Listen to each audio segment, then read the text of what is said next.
사랑하고 축복합니다. 6월 17일 토요일입니다.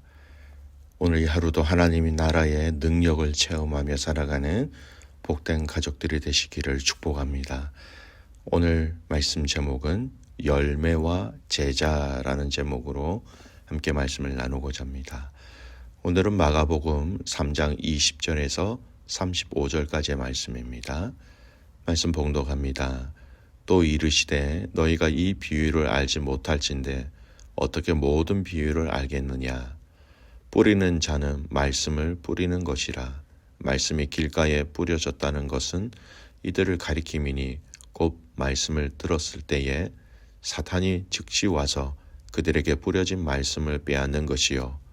또 이와 같이 돌밭에 뿌려졌다는 것은 이들을 가리킴이니 곧 말씀을 들을 때에 즉시 기쁨으로 받으나 그 속에 뿌리가 없어 잠깐 견디다가 말씀으로 인하여 환난이나 박해가 일어나는 때에는 곧 넘어지는 자요. 또 어떤 이는 가시떨기에 뿌려진 자니 이들은 말씀을 듣기는 하되 세상의 염려와 재물의 유혹과 기타 욕심이 들어와 말씀을 막아 결실하지 못하게 되는 자요. 좋은 땅에 뿌려졌다는 것은 곧 말씀을 듣고 받아 30배나 60배나 100배의 결실을 하는 자니라. 또 그들에게 이르시되 사람의 등불을 가져오는 것은 말 아래에나 평상 아래에 두려 함이냐 등경 위에 두려 함이 아니냐. 드러내려 하지 않고는 숨긴 것이 없고 나타내려 하지 않고는 감추인 것이 없느니라. 들을 귀 있는 자는 들으라. 또 이르시되 너희가 무엇을 듣는가 스스로 삼가라. 너희 헤아리는 그 헤아림으로 너희가 헤아림을 받을 것이며 더 받으리니 있는 자는 받을 것이요 없는 자는 그 있는 것까지도 빼앗기리라. 아멘. 오늘 말씀 제목 열매와 제자라는 제목으로 함께 말씀을 나누겠습니다. 오늘 본문의 말씀은 예수님께서 사람들에게 비유로 하신 하나님 나라의 그 비유를 풀이해 주시는 내용으로 시작하고 있습니다. 어제 우리가 그 말씀을 읽었고 비유에 대한 일반적인 대략적인 내용을 했다면 오늘은 그 비유를 설명해 주신 예수님의 그 설명의 내용을 중심으로 해서 오늘 말씀을 좀 나누겠습니다. 이 씨 뿌리는 자의 비유는요, 여러 성경에 나와 있습니다. 우리가 아는 것처럼 어제 잠깐 말씀드렸죠. 마태복음 13장에도 나오고 여기 오늘 우리가 읽었던 마가복음 4장에도 나오고 또 다른 성경인 누가복음 8장에도 이 씨 뿌리는 자의 비유가 나타나 있어요. 근데 이 비유를 하시는 그때를 잘 보셨으면 좋겠습니다. 오늘 마가복음 4장 1절에 뭐라고 나오십니까? 예수님께서 다시 바닷가에서 가르치시니 큰 무리가 모여들거늘 예수께서 바다에 떠 있는 배에 올라앉으시고 온 무리는 바닷가 육지에 있더라. 사람들이 많이 모였다라는 겁니다. 그 사람들을 큰 무리라라고 얘기합니다. 누가복음 8장 4절에서는 이렇게 얘기합니다. 각 동네 사람들이 예수께 나와 큰 무리를 이루니 예수께서 비유로 말씀하시되, 예수님께서 이 비유를 말씀하셨을 때는 우연이 아닙니다. 예수님께서 무리들이 하나님의 말씀을 들어오는 것을 아시고 말씀하셨다라는 겁니다. 우리가 알게 될 이 내용의 결론과 같이 이 비유는 하나님의 말씀을 듣는 것에 관한 이야기입니다.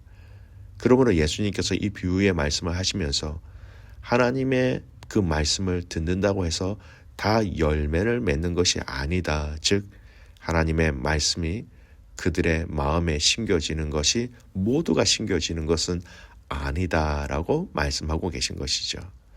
그래서 14절에 뿌리는 자는 말씀을 뿌리는 것이다. 이렇게 말씀하신 것이었습니다.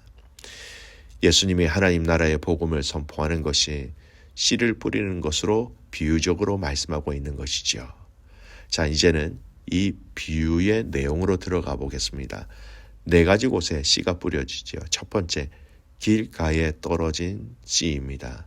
15절 말씀에 말씀이 길가에 뿌려졌다는 것은 이들을 가리킴이니 곧 말씀을 들었을 때에 사단이 즉시 와서 그들에게 뿌려진 말씀을 빼앗는 것이요.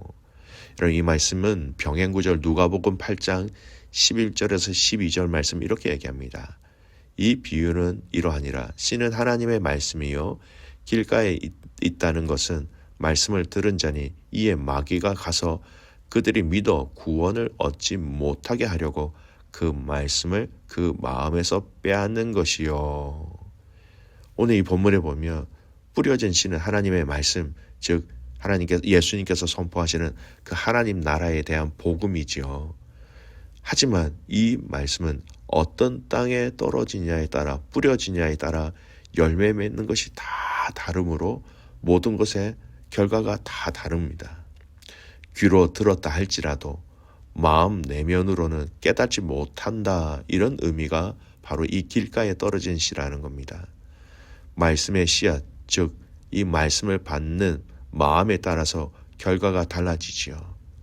똑같은 씨앗이 각기 다른 종류의 땅에 떨어졌습니다. 마음이 완악할 때는 하나님의 말씀의 밭이 길가에 떨어지는 것과 같다. 그럴 때 열매를 맺지 않거나 그냥 떨어져 나간다라는 겁니다. 고린도후서 4장 3, 4절 말씀에 보면 이런 말씀이 있어요. 만일 우리의 복음이 가리었으며 망하는 자들에게 가리어진 것이라 그 중에 이 세상 신이 믿지 아니하는 자들의 마음을 혼미케 하여 그리스도의 영광의 복음의 광채가 비치지 못하게 함이니 그리스도는 하나님의 형상이니라. 오늘 길가에 뿌려진 것, 예수님이 통하여서 뿌려진 하나님의 말씀이 그 마음판에 떨어졌지만, 들려졌지만 그것이 어떤 말씀인지 오늘 고린도후서 조금 전에 읽었던 이 말씀처럼 세상 신이 마음을 혼미케 하여 그 광채가 비치지 못하게 한다라는 겁니다. 말씀을 들었지만 여러분 잘 보십시오. 많은 무리들이 그 메시지는 분명히 들었습니다. 하지만 사단이 그 씨앗을 그냥 뺏어 가버린다라는 것이죠. 자, 두 번째 비유가 있습니다. 돌밭에 뿌려진 씨랍니다. 16절 17절 보겠습니다. 또 이와 같이 돌밭에 뿌려졌다라는 것은 이들을 가리킴이니 곧 말씀을 들을 때 즉시 기쁨으로 받으나 그 속에 뿌리가 없어 잠깐 견디다가 말씀으로 인하여 환난이나 박해가 일어나는 때에는 곧 넘어지는 자요. 여러분, 씨앗이 뿌려진 땅에는 열매를 맺겠지만 돌밭에는 살아남지 못한다라는 그 말입니다. 그 땅에 씨앗이 자라지 못하는 이유, 돌들이 씨앗이 수분을 찾을 수 있는 그 깊은 뿌리를 내리지 못하게 하는 겁니다. 그러므로 뿌리를 내리지 못한 씨앗은 바람에 불면 날아가거나 말라버린다라는 것이죠. 이와 같이 말씀과 같이 돌밭에 뿌려진 씨와 같은 사람들은 말씀을 듣습니다. 하지만 견디다가 뿌리가 깊지 못하므로 핍박과 고통이 올 때 이런 사람들은 넘어진다라는 거예요. 명백하게 그들이 문제 앞에 넘어지는 이유는 핍박과 문제 속에 너무나 약하기 때문이라는 겁니다. 그러므로 그들에게 사단이 문제를 가져줄 때에 그들은 곧바로 넘어지고 그 넘어짐은 그들 스스로 감당하기 너무나 큰 문제로 찾아오는 겁니다. 베드로전서 5장 8절에서 9절 말씀 이렇게 얘기합니다. 근신하라, 깨어라. 너희 대적 마귀가 우는 사자와 같이 두루다니며 삼킬 자를 찾나니 너희는 믿음을 굳건하게 하여 그를 대적하라. 이는 세상에 있는 너희 형제들도 동일한 고난을 당하는 줄을 알미라. 여러분, 우리가 신앙생활을 하면서 마귀를 대적하지 않으면 그는 우리로부터 절대 떠나지 않습니다. 반대로 그를 대적하지 않는 자를 사단은 우는 사자와 같이 삼킬 자를 찾는다, 이렇게 말씀하고 있습니다. 말씀을 붙잡고 싸워야 결실을 맺을 수 있다라는 겁니다. 여러분, 싸워야 하셔야 합니다. 싸워야 이길 수 있습니다. 싸워야 여러분 그 뿌리가 깊어질 수 있다라는 겁니다. 세 번째 종류입니다. 마가복음 4장 7절 더러는 가시떨기에 떨어짐에 가시가 자라 기운을 막음으로 결실하지 못하고. 여러분, 가시떨기에 뿌려진 씨앗, 땅에 뿌려진 씨앗은 죽고 결국 열매를 맺지 못하지요. 이 말씀 18절에서 19절 이렇게 얘기합니다. 또 어떤 일은 가시떨기에 뿌려진 자니 이들은 말씀은 듣기는 하되 세상의 염려와 재물의 유혹과 기타 욕심이 들어와 말씀을 막아 결실하지 못하게 되는 것이요. 그럼 불행하게도 이 세 번째 카테고리에 있는 사람들은 하나님의 말씀이 그들의 마음에 이렇게 뿌리를 내리지 못하는 것, 그들 마음속에 있는 세상의 염려, 재물의 유혹, 기타 욕심이 그 마음에 있기 때문이다라는 겁니다. 결국에 하나님의 말씀이 뿌리 내리지 못하게 하는 가시와 같은 것이 있기 때문에 열매를 맺지 못한다라는 겁니다. 여러분, 마태복음 6장 말씀에 이런 말씀이 있어요. 그러므로 내가 너희에게 이르노니 목숨을 위하여 무엇을 먹을까 무엇을 마실까 몸을 위하여 무엇을 입을까 염려하지 말라. 그런즉 너는 먼저 그의 나라와 의를 구하라. 그리하면 이 모든 것을 너희에게 더하시리라. 염려와 근심 또한 우리가 가지고 있어야 할 내용이 아니라는 겁니다. 우리 안에 이 땅의 세상의 염려와 근심을 가질 필요가 없다. 그것을 내려놓아라 라고 말씀하시는 거예요. 그래서 세상의 염려와 재물, 유혹, 기타 욕심들이 우리 마음에 없어야 여러분은 우리가 열매를 맺을 수 있다라고 성경은 그렇게 얘기합니다. 자, 마지막 좋은 땅에 떨어진 씨입니다. 하나님의 말씀이 떨어진 세 가지 종류의 땅과 이렇게 쭉 살펴보았지요. 근데 불행히도 그 중에 어떤 땅도 열매를 맺지 못하였습니다. 길가에 뿌려진 씨, 또 돌이 많아서 씨앗이 깊이 뿌리를 내리지 못하는 것, 가시밭의 씨앗 다 죽고 열매를 맺지 못하지요. 그러나 좋은 땅에 뿌려진 씨앗은 무엇입니까? 4장 20절 좋은 땅에 뿌려졌다는 것은 곧 말씀을 듣고 받아 30배, 60배, 100배의 결실을 하는 자니라. 여러분, 이 말씀이 마태복음 13장 23절에 조금 다른 의미를 더하여 설명해 주고 있습니다. 읽어드릴게요. 마태복음 13장 23절 좋은 땅에 뿌려졌다라는 것은 말씀을 듣고 깨닫는 자니 결실하여 어떤 것은 100배, 어떤 것은 60배, 어떤 것은 30배가 되느니라 하시더라. 여러분, 말씀을 듣고 받아 이렇게 이 말씀을 마태복음 말씀을 듣고 깨닫는 자라고 얘기하고 있습니다. 여러분, 좋은 땅에 있다는 것은 착하고 좋은 마음으로 말씀을 듣고 지켜서 인내로 결실한다라는 얘기예요. 열매를 맺는다, 결실한다. 여러분, 얼마나 참 중요합니까? 듣고 깨닫는다라는 이 깨달음은요, 여러분 그냥 지식적인 깨달음을 얘기하는 게 아니에요. 깨달음만큼 내 삶에 적용해서 그렇게 살아간다라는 내포적인 의미가 있다라는 겁니다. 요한복음 15장 말씀은 우리에게 포도나무 비유로 잘 알려져 있는 말씀이지요. 이 말씀을 자세히 보면 이 말씀 속에 굉장히 오늘 이 열매를 맺는 씨 뿌리는 이 비유와 굉장히 많은 의미가 있습니다. 씨를 뿌려서 열매를 맺지요.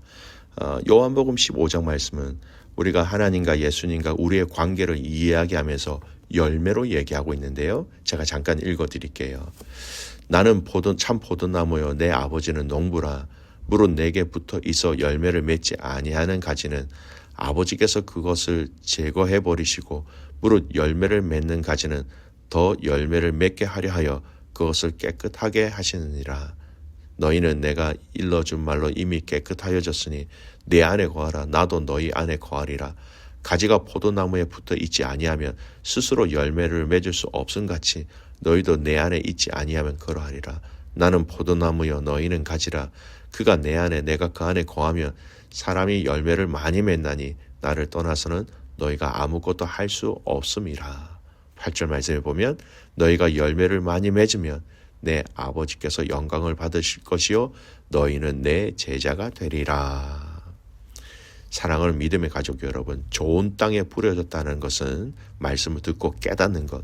깨닫는 것은 여러분 우리의 지적 깨달음만 얘기하는 것이 아니라 말씀드렸습니다. 그것을 듣고 행하고 지킨다라는 것을 포함하고 있다라고 말씀하죠.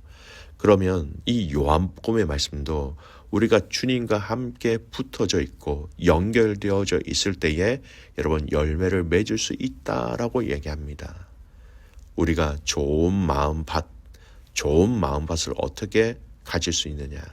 저와 여러분이 주님과 함께 연결되어져 있을 때에, 가지로서 붙어 있을 때에 열매를 맺을 수 있다라는 것이고요. 요한복음 15장 8절 말씀에 보면 그렇게 열매를 많이 맺는 이 과정을 통해서 너희는 내 제자가 되리라 라고 말씀합니다. 열매가 있는다, 열매가 있다, 열매를 맺은다, 너희가 내 제자다라는 것이죠. 오늘 이 말씀을 통하여 말씀의 결론을 내리고자 합니다. 주님과 붙어 있음으로, 동행함으로, 함께 그분의 길을 따라 순종하며 살아갈 때에 열매를 맺고, 좋은 밭으로 열매를 맺고 그 열매로 하나님께 영광을 올려드리고 더 나아가서 제자로서의 삶을 온전히 살아갈 수 있게 되는 것입니다.